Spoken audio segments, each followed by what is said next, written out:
इसीलिए यह संवाद जब हम आपसे करने के लिए आए हैं तो मोटा मोटा 5 बात हम आपसे करना चाहते हैं।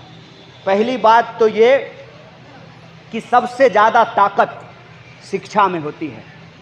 अगर हम पढ़े नहीं होते, अगर हम तालीम नहीं हासिल किए होते, तो मेरी माँ आंगनवाड़ी में काम करती है, हमको इतना हिम्मत होता कि हम इस देश के प्रधानमंत्री और मुख्यमंत्री से सवाल पूछ रहे होते। तो सबसे ज़्यादा जरूरी चीज़ है शिक्षा। हमको पढ़ना है, अपने बच्चों को पढ़ाना है, और जो शिक्षा का अधिकार हमारा संविधान का दिया हुआ अधिकार है, उस अधिकार पे जब सरकारें हमला करेगी तो उस हमले का हमको जोरदार मुकाबला करना है। क्योंकि अगर हम पढ़ेंगे नहीं तो अपने अधिकार को नहीं समझेंगे, अपने इतिहास को नहीं समझेंगे, और हमारी आने वाली पीढ़ी जो है वो अपने जीवन को सुंदर नहीं बना पाएगी। और दूसरी बात जो मैं आपसे कहना चाहता हूँ, देश के अंदर एक बहुत बड़ी साजिश चल रही है। साजिश ये है कि इस देश में मुट्ठी भर ऐसे लोग हैं जो मजाक काट रहे हैं।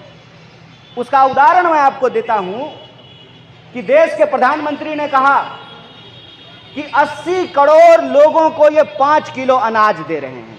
मतलब साफ है कि 5 किलो अनाज जो लोग ले रहा है वो गरीब लोग हैं। गरीब लोग ही 5 किलो अनाज ले रहा है ना, लाइन में लग करके। अव्वल तो 5 किलो नहीं मिलता है, कोई डीलर 5 किलो नहीं तौलता है, 3.25 किलो, 4 किलो, 4.5 किलो तौलता है। 5 किलो तौलता है क्या? और एक भी योजना ऐसी नहीं है जो बिना कमीशन का मिलता है। आप आवास योजना में घर लेने जाइए, वृद्धा पेंशन लेने जाइए, ब्लॉक में जो है आप कागज बनवाने के लिए जाइए, पूरा कमीशन सेट है। बिहार के अंदर बेलगाम नौकरशाही है जो जनता का खून चूस रही है, जनता का पैसा लूट रही है और अपना तिजोरी भर रही है। आप कहते हैं कि 80 करोड़ लोगों को हम 5 किलो अनाज दे रहे हैं, तो दूसरी तरफ कहते हैं कि देश विकसित हो रहा है। अरे भैया, देश विकसित हो रहा है तो ये 80 करोड़ लोग कौन है जो 5 किलो अनाज लेने के लिए लाइनों में लगे हुए हैं? इसका मतलब देश का विकास नहीं हो रहा है, प्रधानमंत्री का 2-4 गो दोस्त का विकास हो रहा है। यह खेल हम लोगों को समझना पड़ेगा। हम लोगों को यह समझना पड़ेगा कि देश का विकास अगर हो रहा होता सबका बराबर, तो 80 करोड़ लोग 5 किलो अनाज लेने के लिए लाइन में लगा हुआ है। और प्रधानमंत्री का जो दोस्त है, उसका जो बेटा का ब्याह हुआ, जो चिड़ियाघर खोला है, अव्वल तो उसको खुद ही उसमें रहना चाहिए। वो जो चिड़ियाघर खोला है, जिसको देखने के लिए प्रधानमंत्री गए थे, उसके बेटा के ब्याह में 5000 करोड़ रुपया खर्च हुआ है। 5000 करोड़। इस देश की 80% आबादी, 100 में 80 लोग, 5000 रुपया भी उसकी आमदनी नहीं है। और इस देश का एक अमीर ऐसा आदमी है, एक अमीर आदमी जो अपने बेटा के ब्याह में 5000 करोड़ रुपया खर्च करता है। बताइए, संविधान उसके बच्चा को और हमारे बच्चा को बराबर बनाया।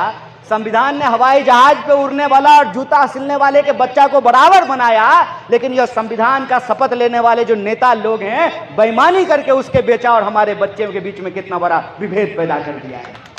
इसीलिए जब 5 साल में चुनाव हो, 5 किलो अनाज, 5000 की आमदनी और 5000 करोड़ का बेटा का ब्याह और 5 साल में चुनाव, इस बात को हमको याद रखना है कि 5 साल में चुनाव इसीलिए होता है।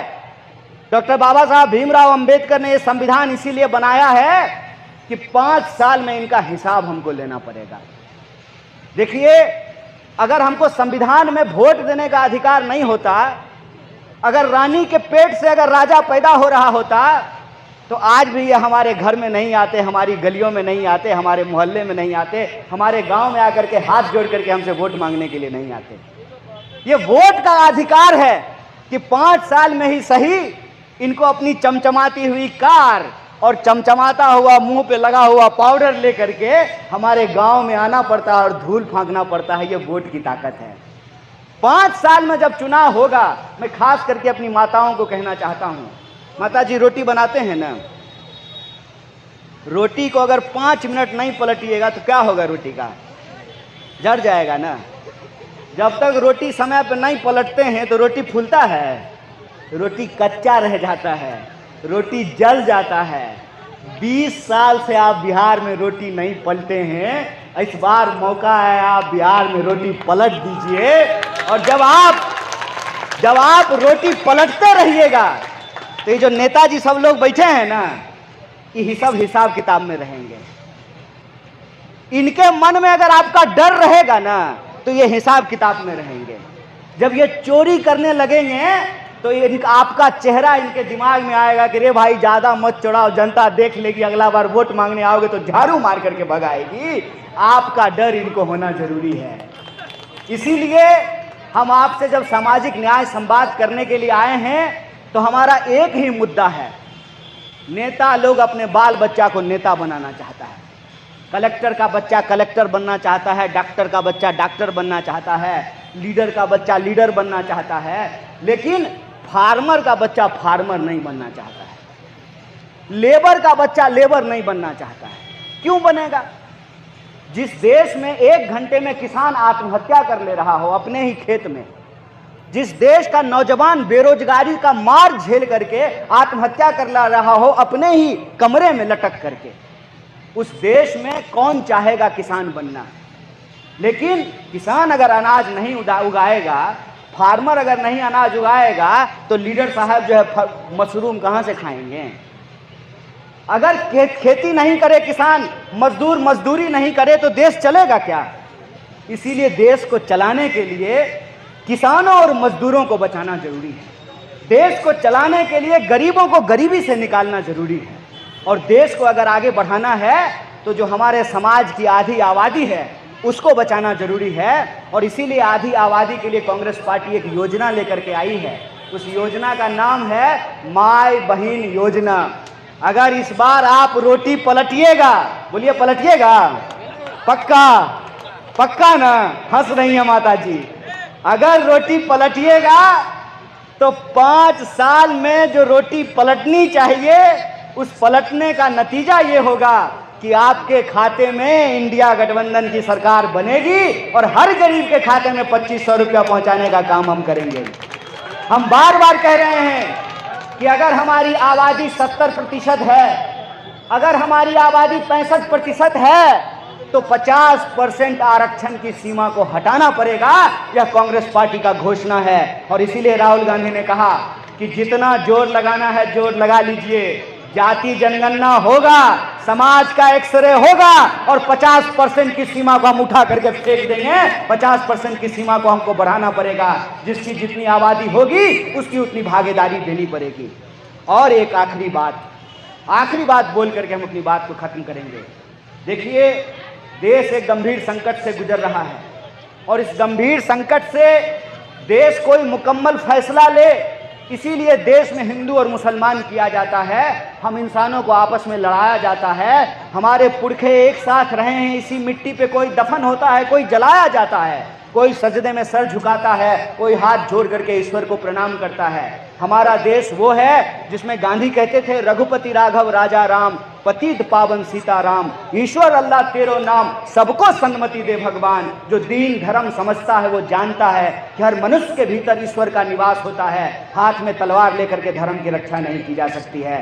दिल में करुणा लेकर के, दया लेकर के धर्म की रक्षा की जा सकती है। जिसके भीतर मानवता नहीं है वो इंसान नहीं है। जिसके भीतर दया नहीं है वो इंसान नहीं है। जिसके भीतर करुणा नहीं है, ममता नहीं है, वो इंसान नहीं है। और जो इंसान को इंसान से लड़ाए वो इंसान नहीं, वो हैवान है। इन हैवानों को जवाब देने की जरूरत है, इन दंगाइयों को जवाब देने की जरूरत है। इसीलिए मेरा आप सबसे निवेदन है कि हमको इस आधार पर आपस में नहीं लड़ना है।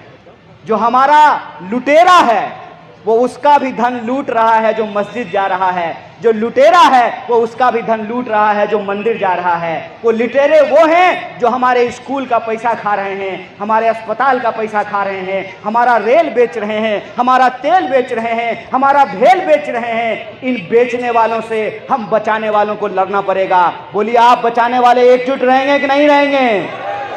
अगर कोई भड़काएगा तो भड़केंगे, साथ में मिलकर रहेंगे, परिवर्तन होगा। परिवर्तन होगा तो इस बार परिवर्तन का एक ही नारा है, यह लड़ाई न्याय और अन्याय के बीच में है और इतिहास गवाह है जब जब न्याय चाहने वाले लोग एकजुट होते हैं तो अन्याय हारता है और न्याय की जीत होती है। यह जीत हम जरूर करेंगे। शिक्षा, नौकरी और भागीदारी लेकर के रहेंगे। इन्हीं शब्दों के साथ आप तमाम लोगों को